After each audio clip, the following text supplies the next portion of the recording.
Hey everyone, welcome back to another blog. তো তোমরা সকলেই জানো যে আমি কলকাতায় এসেছি মায়ের কাছে। আর এটা হচ্ছে আমি কালকে এসেছিলাম, কালকের সন্ধ্যের ব্লগ। আর বেরিয়েছিলাম একটু মেশোর সাথে, দুজনের সাথে দেখা করার জন্য। তো দেখো এখানে কে রে তুই,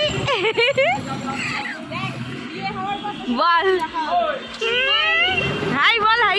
তো এটা হচ্ছে সঞ্চিতা দি, সঞ্চিদি যাকে আমরা বলি, আমার দিদির ক্লোজ ফ্রেন্ড। তো ওর সাথেই দেখা করতে গেছিলাম।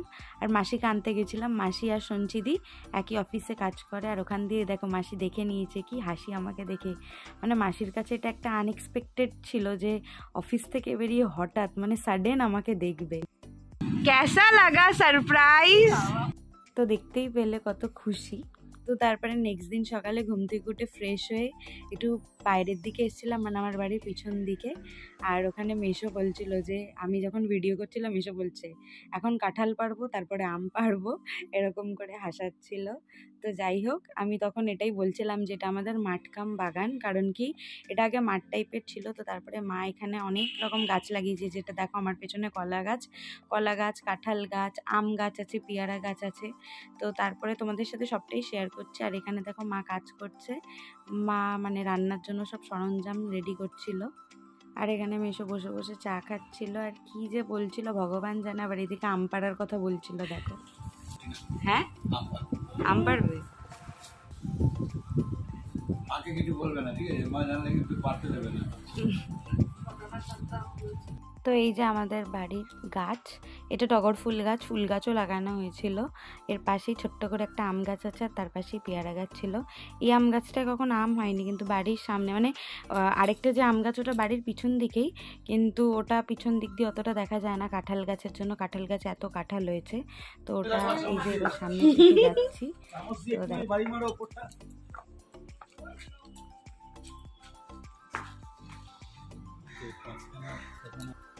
তো এই যে বাড়ির সামনের দিকে এসছে। আর এখানে দেখো আম গাছে কত আম হয়েছে। এখন মিনিমাম 7-8টা মতো আম আছে, কিন্তু যখন মানে আমি ছিলাম না, মাই বলছিল যে গাছে প্রচুর আম হয়েছে। আমি তো এই বিয়ের পর প্রথম দেখছি যে আমাদের গাছে এত আম হয়েছে, সত্যি কথা বলতে। এমনকি আমি বিয়ের আগে অবধি থেকেছি, কিন্তু কোনোদিনও এত আম দেখিনি আমাদের গাছে।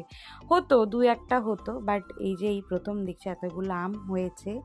আর এখানে তারপরে রীতা মাসি এসেছিল, দেখছিল, বলে যে আম হয়েছে তোদের গাছে বলে এসেছিল।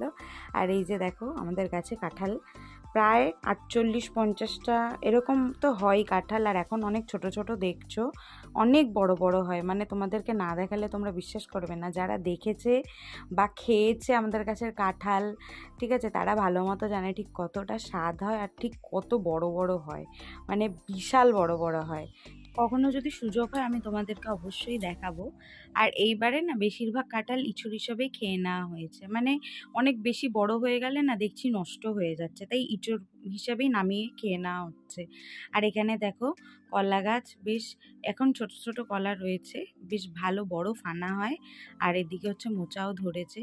আর এই কলাও ভীষণ মিষ্টি হয়, আমাদের বাড়িতে অনেকেই খায়, তো তারা জানে। আর ওদিকে যে গাছটা দেখালাম ওটা তেজপাতা গাছ ছিল, মানে আমার মা এই জায়গা ফাঁকা পেয়ে অনেক গাছ লাগিয়েছে। আর এটা হচ্ছে নানি মানে দিদা, কানে মেশিন পরে আসেনি বলে না আমি কি বলছিলাম সেটা শুনতে পাচ্ছিল না ঠিক করে। হাই করো, এরকম এরকম করো। বয়সের কথা বলছিস? হ্যাঁ, বড়ের সাথে কথা বলছি, তোমাকে দেখতে চেয়েছে। হাই করো। হাই করবো, হাই হাই। হ্যাঁ, এরকম করে হাই। তো তারপরে এখানে দিদির জন্য ম্যাগি বানাচ্ছিলাম, আর ও জোর করাতে তো ওর সাথেও আমি ম্যাগি খেয়েছি। আর ও নাকি ডায়েট করছে, মানে তোমরা জাস্ট ওর কথাটা শোনো, ও নাকি ম্যাগি খেয়ে ডায়েট করছো, এটাই আমাকে বললো। কি খাচ্ছিস তুই? Boiled egg, half boiled egg. তুই এখন ডায়েট করছিস তাই তো? ম্যাগি খেয়ে আবার কে ডায়েট করে? আমি করি। সত্যি? এত ভালো লাগে খেতে? প্লেটে নিলে ভালো। ম্যাগি হট, উপর সে ম্যাগি হট। খেতে দে এবার। এই যে আমার স্পেশাল ম্যাগি সস দিয়ে। বোতল তো যাই হোক, তারপরে ওর সাথে গল্প করছিলাম, আর ওর যেহেতু সানডে ছিল, ছুটি ছিল, তো ওর সাথে একটু টাইম স্পেন্ড করছিলাম আর টিফিন খাচ্ছিলাম একসাথে। আর এদিকে মা রান্না করছিল, মাকে বলছিলাম, মা চশমা পরে রান্না করছিল, ঘেমে চুমে স্নান হয়ে গেছিলো, তো চশমাটা আবার খুলে দিয়েছিল, তাই বলছিলাম যে আমার ক্যামেরার সামনে আসো না কেন তুমি। আর এদিকে হচ্ছে মা চিকেনটা রান্না করছিল, তো ওটারই নুনটা চেক করছিলাম। আর মায়ের হাতের রান্না 2 মাস পর পেয়েছি, মানে কে আর ছাড়ে, আমি তো আজকে জমিয়ে খেয়েছি। তো তারপরে নুনটা চেক করার পর এই যে আমার ভাই, ওর সাথে একটুখানি গল্প করছিলাম।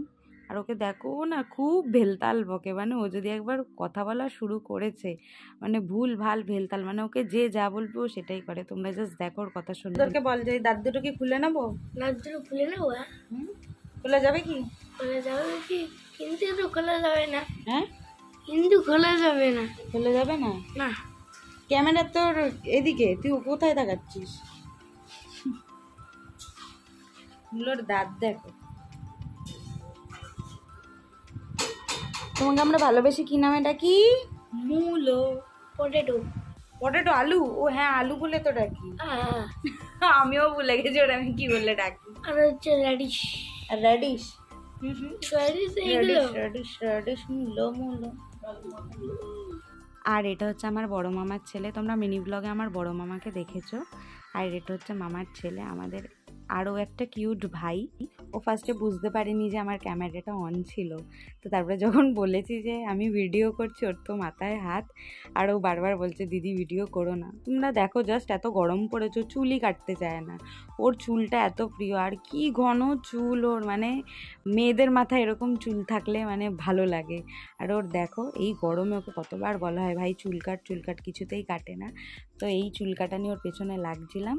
তো তারপরে স্নান করে এখানে লাঞ্চ নিয়ে বসে পড়েছি। আর আজকে লাউ শাকটা আমি নিইনি, কারণ মা ভুল করে লাউ শাকে মানে বেগুন দিয়ে দিয়েছিল, আর আমার বেগুন খেলে বড্ড অ্যালার্জি হচ্ছে, যেটা আমার ছিল না আগে। তো ব্লগটা আজকে এখানেই শেষ করছি, দেখা হবে আবার তোমাদের সাথে নেক্সট ব্লগে। আর তোমরা যারা আমার এখনও ইউটিউব চ্যানেলটা সাবস্ক্রাইব করোনি, প্লিজ করে দিও। টাটা।